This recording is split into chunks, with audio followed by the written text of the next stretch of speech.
यह रही एक गरीब किसान की मार्मिक कहानी। आपकी नव वर्ष नव्वे वर्ड थीम के अनुसार। कहानी। नई सुबह। राजू एक गरीब किसान था जो उत्तर प्रदेश के एक छोटे से गांव में रहता था।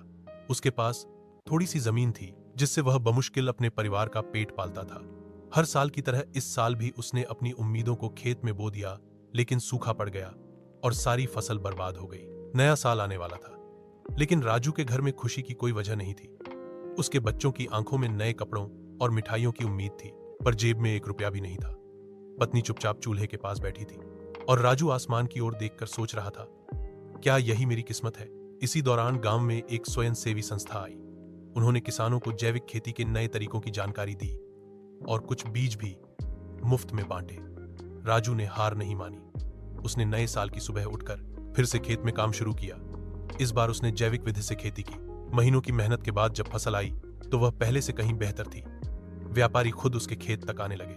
राजू की किस्मत बदलने लगी। उसने अपने बच्चों को स्कूल में दाखिला दिलाया और घर में पहली बार नया साल मिठाइयों और हंसी के साथ मनाया गया।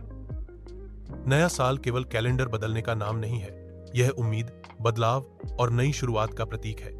राजू जैसे गरीब किसान की कहानी हमें सिखाती है कि मेहनत और आशा से अंधेरे को भी रोशनी में बदला जा सकता है। अगर आप चाहें तो मैं इसे एक नाटक, कविता या कहानी प्रतियोगिता के लिए भी ढाल सकता हूं।